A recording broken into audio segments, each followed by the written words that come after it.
Pernah kebayang nggak sih, sebagai investigator atau auditor, tugas kita itu sebenarnya jauh melampaui sekedar meriksa tumpukan file Excel atau laporan keuangan. Kalau mau jadi investigator fraud yang handal, kita harus bisa nyari bukti langsung dari elemen yang paling rumit dan susah ditebak. Apa itu? Ya, manusia. Jadi, apa ya bukti fraud itu selalu tentang angka? Jawabannya jelas enggak. Ini nih kesalahan pemula yang paling sering kejadian. Banyak banget orang yang terlalu fokus nyari anomali di deretan angka laporan keuangan. Padahal, angka kan nggak bisa ngelakuin kejahatan sendiri ya kan?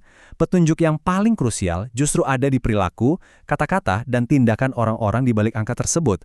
Makanya, di poin pertama ini, kita bakal bahas konsep not just numbers atau bukan sekedar angka.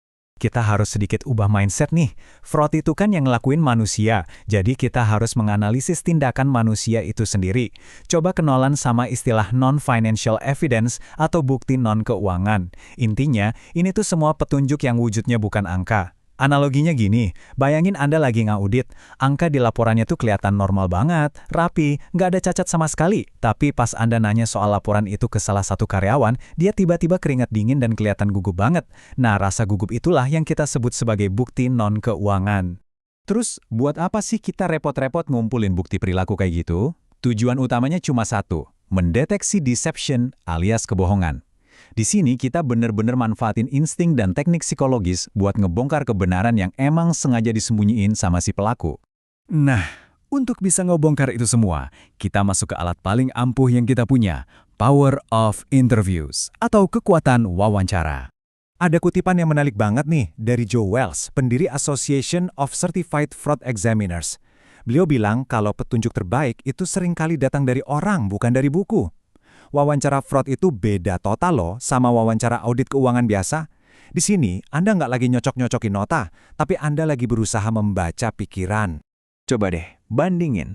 Kalau Anda pakai pertanyaan tertutup kayak, apakah Anda mencuri uang ini? Pelakunya cukup jawab, tidak. Dan ya udah, percakapan kelar.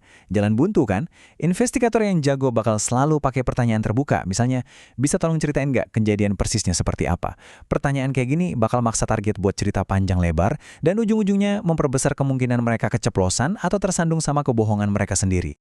Biar wawancaranya sukses, ada beberapa aturan emas yang wajib diingat. Pertama, cukup siapkan topik utamanya aja. Jangan pernah menghafal naskah atau skrip pertanyaan. Kalau Anda kaku, target juga bakal langsung ikutan defensif.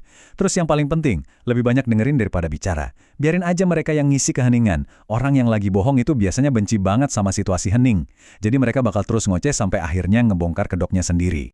Sambil dengerin, Anda juga harus ngelakuin yang namanya calibration atau kalibrasi. Maksudnya gini, Anda perhatiin dulu gimana sih perilaku normal atau baseline si target pas ditanya hal-hal sepele yang jujur, kayak nanyain nama atau alamat. Setelah dapat baseline-nya, baru deh Anda perhatiin lagi. Ada nggak perubahan mendadak di postur tubuh, nada suara, atau kedipan matanya pas Anda mulai masuk ke pertanyaan-pertanyaan yang sulit? Ngomong-ngomong soal perubahan postur, ini pas banget sama pembahasan kita selanjutnya, body and eye language, atau bahasa tubuh dan mata. Kadang, kebenaran yang mati-matian ditutupi sama mulut justru dibocorin secara terang-terangan sama tubuh. Fakta unik nih, pas orang berbohong, mereka biasanya cuma fokus ngatur ekspresi wajah atau gerakan tangan. Tapi mereka sering banget lupa sama kaki mereka. Kaki itu area yang paling sulit dikontrol secara sadar.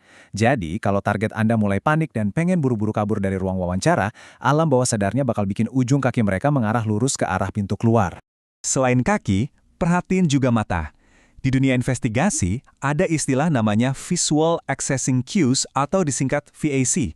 Sederhananya, gerakan bola mata seseorang itu bisa ngasih tahu kita apakah mereka ini lagi ngingat sebuah kejadian yang benar-benar terjadi atau justru lagi sibuk ngaram kebohongan. Bayangin Anda lagi tatap muka sama target. Umumnya, kalau bola mata mereka gerak ke arah kiri atas, itu tandanya otak mereka lagi mengakses memori visual asli. Artinya, mereka jujur. Tapi sebaliknya, kalau mata mereka geraknya ke kanan atas, nah itu tanda otak mereka lagi kerja keras ngerangkai gambar baru. Mereka lagi ngarang visual, alias berbohong. Tapi ingat ya, ini bisa berlaku sebaliknya buat orang yang kidal. Dan pastinya, jangan pernah ngambil kesimpulan cuma dari satu lirikan mata aja. Soalnya, kalau cuma ngandelin mata aja, jelas nggak cukup. Kita harus ngelihat deception cues atau tanda-tanda kebohongan secara lebih luas. Mendeteksi kebohongan itu ibarat nyusun puzzle, harus dilihat secara utuh. Indikatornya tuh bisa macam-macam. Bisa dari gesturnya yang tiba-tiba kaku, menghindari kontak mata, atau mereka sengaja ngulangin pertanyaan Anda cuma buat ngulur waktu mikir. Aturan mainnya tetap sama. Satu tanda aja belum ngebuktiin apa-apa. Investigator itu nyari klaster atau kombinasi dari beberapa red flags ini yang muncul di waktu yang bersamaan. Kalau tadi kita fokus ke fisik, sekarang kita bahas statement analysis atau analisis pernyataan dari si target. Di sini kita membedah cara mereka bicara. Karena secara psikologis, ingatan asli itu struktur bahasanya beda banget sama karangan. Ada satu konsep penting namanya distancing atau menjauhkan diri. Waktu seseorang ngerasa bersalah, alam bawah sadar mereka tuh nolak buat dikaitin sama kejahatan tersebut. Hasilnya, mereka bakal memanipulasi pilihan kata secara nggak sadar untuk menjauh dari rasa bersalah itu. Biar gampang, analoginya kayak anak kecil yang nggak sengaja mecahin mainannya. Daripada ngaku, aku mecahin mainanku, dia pasti milih bilang mainannya rusak. Dia nggak mau ngakui kepemilikan. Sama kayak di kasus fraud, target yang awalnya konsisten bilang laptop saya, tiba-tiba berubah jadi nyebut laptop tersebut atau laptop itu pas mulai bahas soal hilangnya data penting. Nah, pergeseran kata itulah yang disebut distancing. Selain pilihan kata, kita juga lihat keseimbangan ceritanya. Orang yang jujur pasti bakal cerita dengan porsi yang pas. Ada awalannya, ada kejadian intinya, dan ada akhirnya. Tapi kalau pembohong, mereka biasanya bakal muter-muter dan manjangin cerita di fase sebelum kejadian, terus buru-buru ngelewatin fase saat kejadian. Kenapa coba? Karena menceritakan detail saat mereka ngelakuin kecurangan itu berisiko banget bikin mereka ketahuan. Prinsip ini sebenarnya berkaitan erat banget sama metode SCAN atau Scientific Content Analysis. Fokus dari metode ini adalah mencari kebohongan terselubung. Fakta psikologisnya, pelaku fraud itu benci banget kalau harus komitmen 100% sama kebohongan mereka. Mereka takut ketahuan, jadi mereka bikin tameng. Tameng favoritnya? Pura-pura amnesia. Mereka sering banget nyelipin frasa kayak, saya rasa, mungkin, atau, wah, saya nggak inget tuh. Ini perlindungan psikologis, jadi kalau nanti mereka tertangkap basah, mereka bisa ngeles, saya bukan bohong kok, saya cuma beneran lupa aja waktu itu.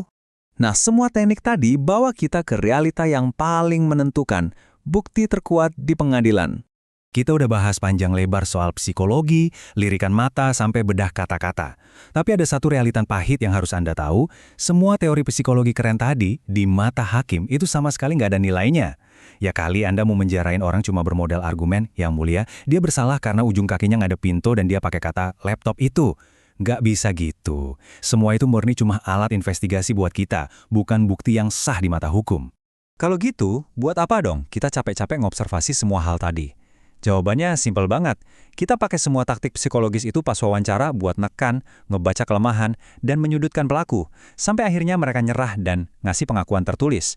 Yup, karena pada ujungnya, cuma pengakuan tertulis itulah yang sah dan nggak bisa dibantah di pengadilan. Sukses gaknya analisis non-keuangan Anda itu cuma diukur dari satu hal, dapat nggak tanda tangan mereka di atas kertas pengakuan itu. Jadi, pertanyaannya sekarang, pas Anda balik ke meja kerja besok, apakah Anda masih bakal cuma melototin deretan angka di layar? Atau Anda udah siap buat menatap langsung mata orang-orang di balik angka tersebut?